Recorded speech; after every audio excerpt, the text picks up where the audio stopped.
Bueno, mientras hago esta presentación, en el tiempo en el que vaya a hacer esta presentación, me parece que se va a seguir escuchando a un vecino que ensaya a Bach.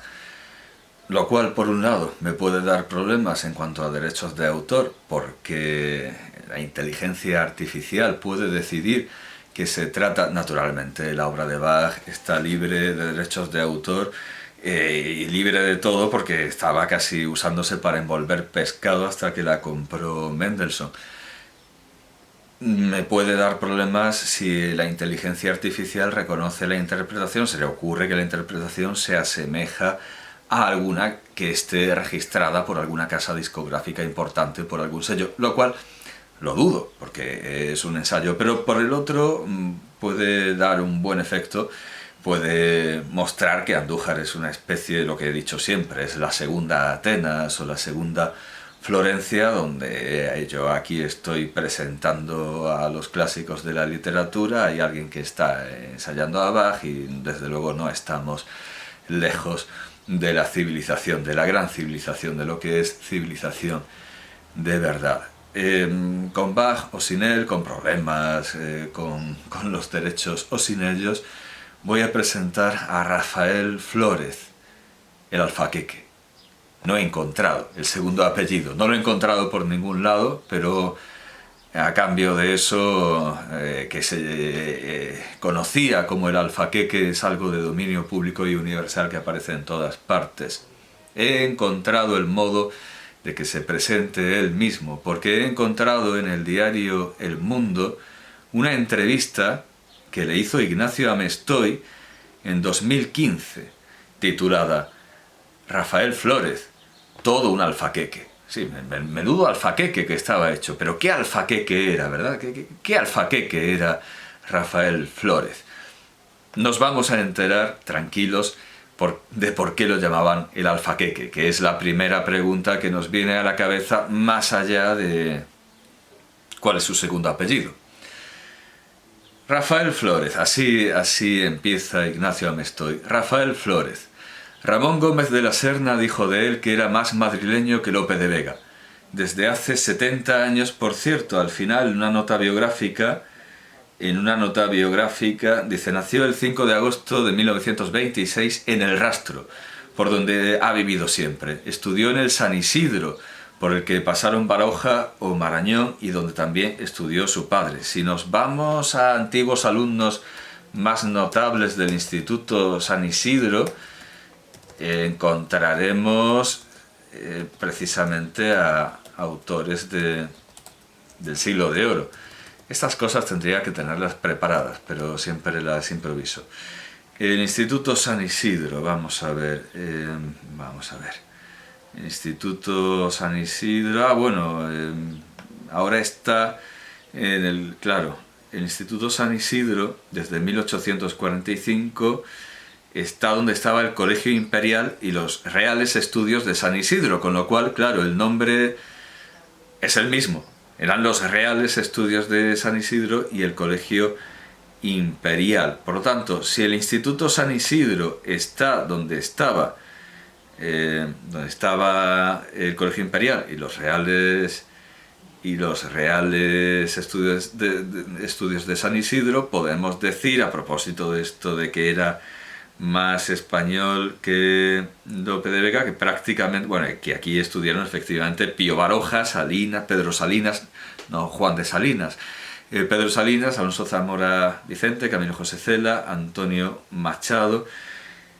Estoy buscando a los antiguos alumnos del 17, pero quizá para eso tenga que meterme en los Reales Estudios de San Isidro, a ver si aquí nos dicen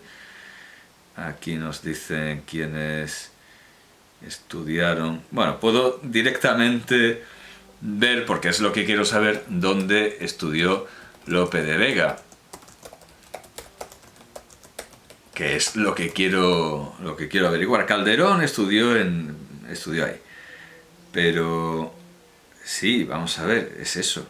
Aquí encuentro un blog, Haces de la Latina, en el que confirman el recuerdo que yo tenía. que efectivamente en el Instituto San Isidro, en lo que ahora es el Instituto San Isidro, y como tal lo conoció el Alfaqueque, Pedro Salinas, Camilo José Cela, ese instituto, bueno, lo leo, referencia, hace de la latina y lo firma, bueno, no lo firma nadie, es un blog con intención turística. Dice, imagínese cómo será entrar cada mañana en el Instituto San Isidro, en el mismo edificio donde han estudiado personajes de la talla de Jacinto Benavente. Bueno, eso yo no lo entiendo. El que se siga teniendo ese respeto por Jacinto Benavente a estas alturas, bueno, le dieron un Nobel ya, y que estudiara y viviera donde vivieron Quevedo, Góngora, Cervantes y Lope de Vega. Bueno, estaba pensando en su casa. Góngora evidentemente es cordobés. Está como Pilatos en el credo, que haya entrado y que la gente se crea que es un talento parecido al de Lope de Vega, es una locura. Bueno, Jacinto Benavente, Vicente Aleixandre, José Echegaray, que es mucho más respetable que Jacinto Benavente, por lo menos era matemático, y Camilo José Cela. Todos ellos premios Nobel de Literatura. Vale, los 4 premios Nobel de Literatura españoles. Bueno, claro, 4, pero no en orden, porque claro, en medio está Juan Ramón Jiménez. Vale, no son los 4 primeros, porque el de Camilo José Cela es posterior. Pero vale, teníamos más o menos 4 hasta Camilo José Cela. Podemos considerar español también a Vargas Llosa, bueno, es hacer un poco de trampa. 4 premios Nobel que han estudiado en el mismo instituto. Y efectivamente allí estudiaron también Quevedo, Lope de Vega y Calderón de la Barca.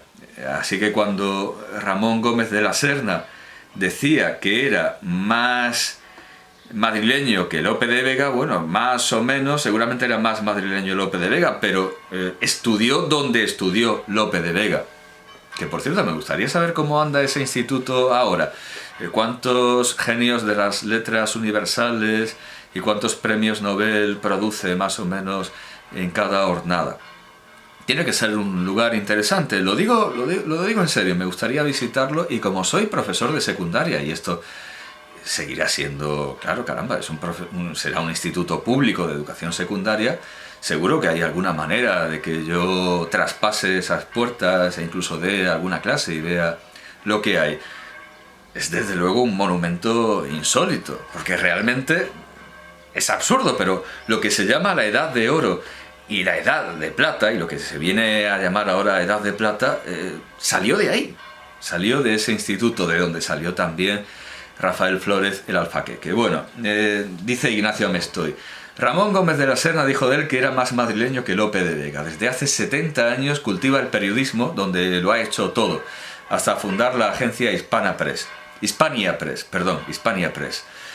que no es muy hispano eso de que se llama Press, pero bueno, se declara cronista de la villa y paseante en corte. Para Radio Nacional escribió sus episodios nacionales de café. Claro, esta es la mayor objeción que tengo con Rafael Flórez el Alfaqueque, que es una representación, es la representación más acabada, es el embajador universal de la cultura de café en España, algo que yo considero que es una lepra que venimos arrastrando desde el siglo XVIII, desde que aquí se sustituyó el chocolate por el café y se introdujo esa cultura que existía en Italia, pero sobre todo en Francia, de hacer la cultura en los cafés, que ha lastrado, a mi juicio, lo que podríamos haber hecho. Y desde luego lo que hemos hecho los españoles no se puede comparar. Lo que hemos hecho los españoles tomando café no se puede comparar a lo que hicieron los españoles tomando chocolate. Y siendo el chocolate una cosa muy distinta. La cultura de café me parece siempre perniciosa. Bueno, peor es la cultura de bar, claro, y peor que la cultura del café Gijón es la cultura del Tony 2, donde también hay una intelectualidad que va no a tomar café sino a meterse copazos. Para mí es una degeneración. Cuando se tomaba chocolate las cosas iban mejor. Claro que el chocolate era algo muy distinto. No voy a decir que se fumaba como en ese capítulo de Los Simpsons en el que sale un indígena con esa representación tan ciertamente racista, liándose un canuto de chocolate, pero claro, era algo muy distinto, era algo muy distinto. Episodios nacionales de café, efectivamente. El café. El café es la clave de la vida literaria de Rafael Flórez, pero también de la vida literaria de España desde el siglo XVIII hasta que se prefirió, claro, con la bohemia, el meterse copazos. Pero claro, los bohemios tienen que tomar de vez en cuando un café para...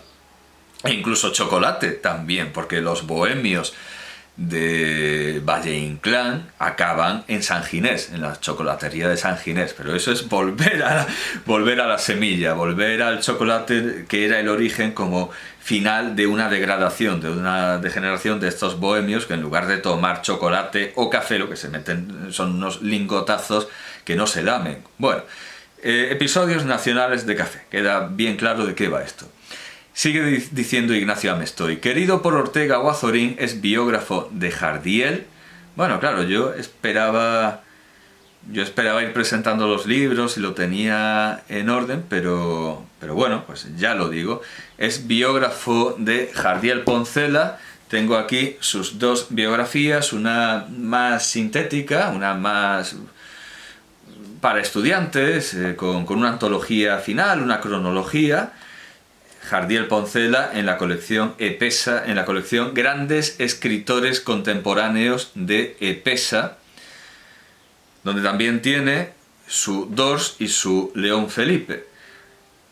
Pero claro, los tres libros que quiero presentar de Rafael Flórez hoy son sus biografías de Jardiel, de Dors y de Ramón Gómez de la Serna, que son los personajes que sin duda conoció y trató más y mejor, y son sus biografías más logradas. Luego tiene algo que podríamos llamar una biografía de Madrid, una presentación de Madrid, con prólogo de Azorín, pero quiero presentar estos tres libros. Me voy a centrar en estos tres libros. Como digo, es biógrafo de Jardiel, pero no de una sola biografía. Tiene esta en la colección Grandes Escritores Contemporáneos y tiene su biografía más acabada, que es, bueno, aquí sale él mismo mirando al lector, tiene Mío Jardiel, como Mío Cid, Mío Jardiel, ya no publicada como esta en Epesa, sino en su propia editorial, Alfaquequerías, Biblioteca Mirífica del autor, en Madrid, y aparece en la portada, porque claro, llamará la atención, aparece en la portada el retrato de José Luis del Palacio, el retrato de Jardiel Poncela, hecho por José Luis del Palacio para la Galería de Autores del Teatro Español de Madrid. Por cierto, vengo de presentar a Fernando Fernán Gómez, que fue precisamente velado, que tuvo su capilla ardiente precisamente en el Teatro Español de Madrid. Todo conecta, todo encaja. Lo digo porque es una obra bastante llamativa, y yo invito a mis amigos pintores y sobre todo a mi amigo Jacobo Alcalde Gibert que considere el pintar a los grandes maestros de su tiempo. No en un estilo impuesto, sino en un estilo propio, como vemos que tienen sus retratos los grandes escritores en la Biblioteca Nacional. Hay retratos brillantes en la Biblioteca Nacional. Lo malo es que no se puede fotografiar allí. Pero una vez que había una exposición saqué algunas fotos, hasta que me dijeron que qué estaba haciendo, que lo que había que fotografiar era la exposición y no lo interesante y no lo bueno, que son los retratos que hay allí. Y en el Teatro Español y en otras...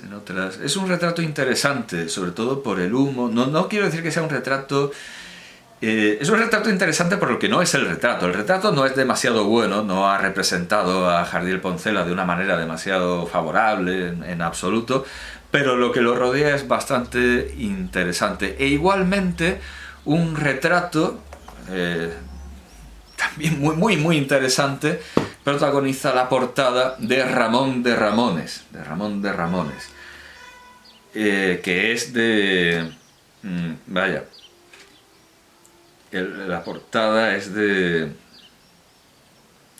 sí, caramba. de José Luis del Palacio. También es de José Luis del Palacio, es el mismo estilo, es el Ramón en el circo, aparece en un trapecio, columpiándose en un trapecio. Las dos obras son del Palacio. Bien, sigo con, habiendo presentado estas biografías, sigo con lo que estaba diciendo Ignacio Amestoy, que es biógrafo de Jardiel, que como vemos, por partida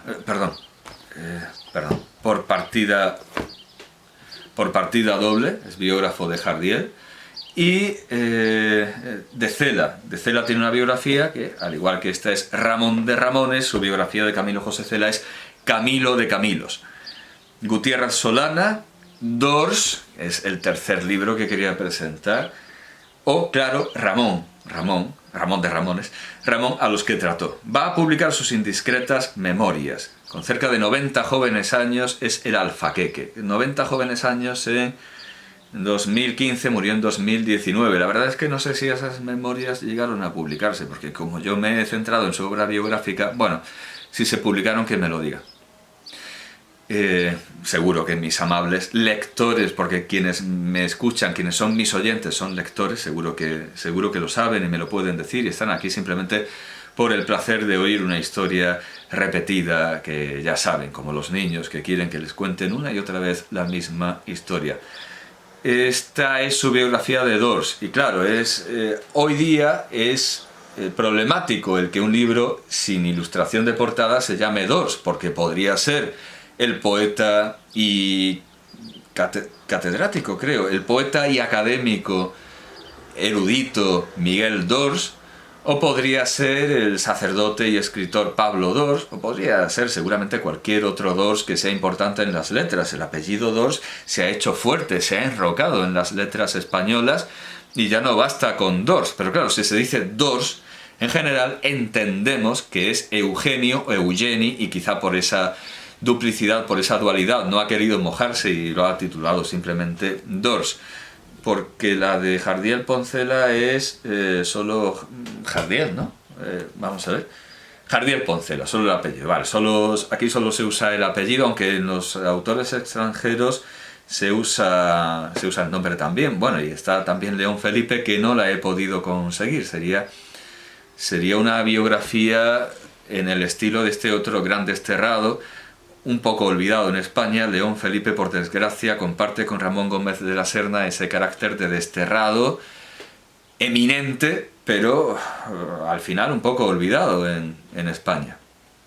De esta biografía de Dors quiero leer la contraportada, porque aparece una biografía de Rafael Flórez el Alfaqueque complementaria con la que está elaborando y la que va a elaborar con la ayuda del autor Ignacio Amestoy, muy parecida. Nace en el Madrid solanesco y ramoniano del Rastro, perteneciendo a la denominada generación del medio siglo, esa que a nosotros nos obligan a que nuestros alumnos se aprendan como novecentismo. Bueno, también se puede llamar generación del medio siglo, que comprende, dice, vamos a ver. Estaba buscando la firma, pero bueno, la firma es precio 50 pesetas. No sé quién está teorizando, pero es una teoría tan válida como la de cualquier libro de texto. Generación del medio siglo, que comprende a los nacidos entre 1922 y 1936. Muy preciso. 1922 y 1936, generación del medio siglo, y que empezaron a publicar hacia 1950. O sea, si no habían publicado, si habían publicado antes, no vale. Y si publicaron después, pues yo qué sé, tampoco. Las generaciones funcionan así. Desde su fundación como escritor, tiene por norma, como la Casa Pedro Domecq, no concurrir con sus productos a ningún concurso o exposición nacional ni extranjera. Buena política, tanto por la Casa Pedro Domecq como para los escritores. No concurrir a concursos ni exposiciones. No está en posesión, por tanto, es evidente que esta contraportada, no es un misterio, se ha escrito en colaboración con el autor, por supuesto. No está en posesión, por tanto, de premios ni condecoraciones, lo que por cierto casa poco con su fotografía en la contraportada de Ramón de Ramones, que parece indicar precisamente lo contrario. No está en posesión, por tanto, de premios ni de condecoraciones. Dedicación única al periodismo y a la literatura, y original conferenciante, dirige en Madrid la Academia Libre de la Catacumba de Gambrinus y una veterana editorial. Entre su diversa tarea publicada destacan Madrid Fetén, la generación precursora del humor actual. Son dos libros distintos. Qué horror de subtítulos si fuera... No, Madrid Fetén, un libro. La generación precursora del humor actual, otro libro. Mío Jardiel, que tenía por aquí, hace un rato estaba, no creo que tenga patas, aquí está. Mío Jardiel, Jardiel Poncela, número 12 de esta misma colección. Es un libro distinto, es una biografía con una orientación distinta. Y este volumen que ofrecemos, Eugenio d'Ors, que su autor subtitula Un lujo de España. En preparación, los episodios nacionales de Café, que ya estaban publicados cuando... Claro, si esto vale 50 pesetas, ¿cómo no va a estar publicado en 2015 cuando habla con Ignacio Amestoy? Episodios nacionales de Café, pero claro, están publicados, porque aquí se ha dicho que eran emisiones radiofónicas. No, perdón. Sí, para Radio Nacional. Eso es, para la Radio Nacional. Y luego se publicaron como texto, como libro. Camafeos alienados y otros poemas de violaciones contestatarias. Y León Felipe. Este último también para la colección de grandes escritores contemporáneos. Para esta colección. Pero no lo he conseguido. No lo he encontrado. Lo he perdido. Porque creo que alguna vez sí lo vi anunciado. Pero bueno. ¿Qué se le va a hacer? Estas son las obras presentadas en la contraportada de la editorial Epesa en su colección, en su notable, más que notable colección, grandes escritores contemporáneos que siempre cuentan con una cronología y una pequeña antología al final. En este caso hay textos tan jugosos como Goya, Picasso, Zabaleta, fragmentos de los glosarios. Bueno, la antología es bastante extensa. Un poco de la bien plantada, un poco de las glosas, vamos, lo normal. Y naturalmente muy poco a mi juicio, porque es un libro muy importante, un poco de 3 horas en el Museo del Prado. El Alfaqueque solo antologa de la primera parte, abrir el museo, un amigo, es decir, nada de lo verdaderamente poderoso y sustancioso que tiene ese libro. Pero no hablemos de D'Ors, hablemos del Alfaqueque. Pregunta Ignacio Amestoy. Alfaqueques eran los hombres de honor que se encargaban de rescatar a los cristianos. ¿Por qué es usted el alfaqueque? Buena pregunta. El alfaqueque, menudo alfaqueque está hecho. ¿Por qué es el alfaqueque? Y responde, por mi tarea de recuperación de la memoria de personajes que pasan por el purgatorio del olvido, escritores, pintores, políticos. Y pregunta, ¿hay muchos a rescatar? Bueno, debería imitar a Ignacio Amestoy, pero me parece una falta de respeto. Por desgracia, yo los sigo rescatando. A Ramón Gómez de la Serna, a Enrique Jardiel Poncela, a don Eugenio d'Ors, las 3 figuras que acaba de decir, aunque a mí Ramón Gómez de la Serna no me simpatice, que las tres figuras que acabe de decir, hiciera falta rescatarlas y realmente trágica y tristemente estén hoy día, a pesar de ser quienes son, a pesar de tener el monumento que tiene D'Ors frente al Museo del Prado, a pesar de tener Jardiel Poncela su retrato en el Teatro Español, pero claro, ¿quién va al Teatro Español? Y a pesar de ser Ramón de Ramones quien era, y a pesar del cuadro de la tertulia de Pombo, que por cierto era la portada, el prefacio de los programas Tertulia con de Fernando Fernán Gómez, a pesar de esto, están olvidados. No tienen la presencia que deberían tener. Una pincelada sobre Ramón Gómez de la Serna a propósito del novecentismo, que entonces antes era la generación antes conocida como Prince, el artista anteriormente conocido como Prince, de la generación anteriormente conocida como del medio siglo. Bueno, no, porque dice que empezaron a publicar hacia 1950, no, es otra generación, sería la generación del 36, perdón, no sería el novecentismo, sería la generación del 36, la generación llamada novecentismo llevaba ya publicando desde el siglo XIX, desde finales del siglo XIX. Bueno, entonces, Ramón Gómez de la Serna, unas pinceladillas. Enrique Jardiel Poncela, afortunadamente, está aumentando su peso y cada vez se lo reconoce más como la inmensidad teatral, la inmensidad cultural europea, solo comparable con Karel Čapek, que era. Por cierto, entre Karel Čapek y Jardiel Poncela estaría Jacinto Grau, que ese sí que está olvidado. Jacinto y Karel Čapek lo representó en Praga. Se ha esfumado, ya nadie se acuerda de Jacinto Grau. Afortunadamente sí se acuerdan de Jardiel Poncela, que es nuestro Čapek y a veces va más allá que Čapek. Hay una dura pugna a ver quién es un escritor más original, más increíble, más imposible, si Čapek o Jardiel Poncela. A don Eugenio d'Ors, Eugenio d'Ors, sí, aparece sí, es un novecentista y ya está, no aparece más en el libro. Puede ser que porque escribiera en catalán, pero bueno, afortunadamente eso lo hace aparecer cuando se trata de la literatura catalana. O sea, Eugenio d'Ors lo va a salvar al final la lengua minoritaria, lo va a salvar el catalán. Le acabo de dar algún botón. Ah, bien, aquí está.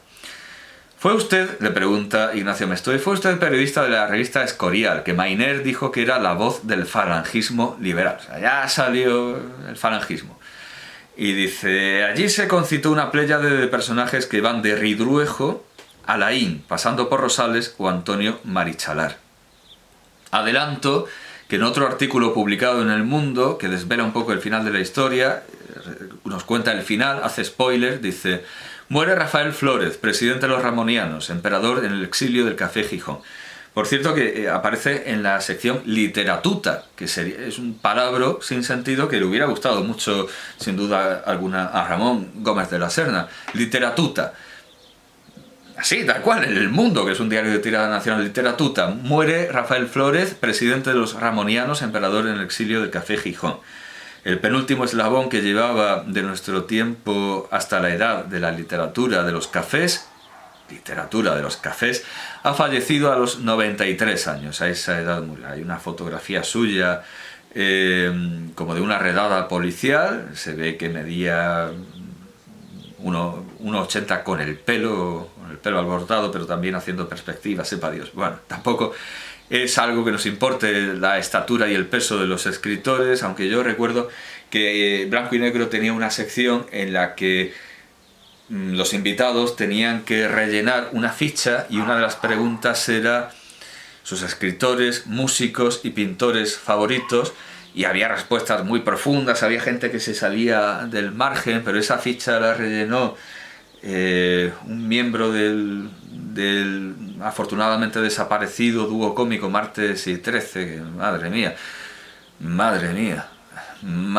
lo que tuvimos que aguantar quienes nos criamos en aquella época. Bueno, pues el gracioso del grupo, que era Millán Salcedo, había escrito ahí en la ficha pintores, músicos, escritores, altos, gordos y bien dotados, o bien datados, porque era ambiguo.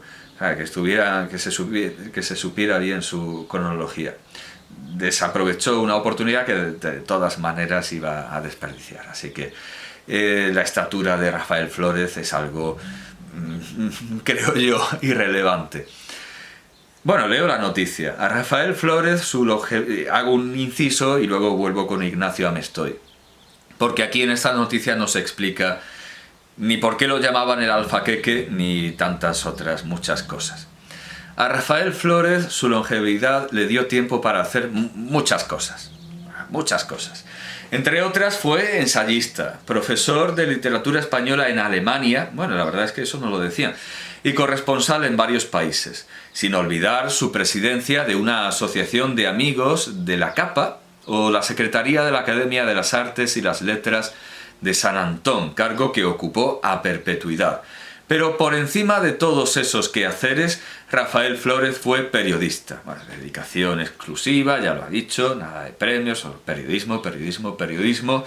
Quienes lo conocieron lo recuerdan como uno de los cronistas más entrañables del Madrid del siglo XX. Así, José Rafael Bárcena lo evoca como presidente de los ramonianos, los imaginativos, vicepresidente del Ateneo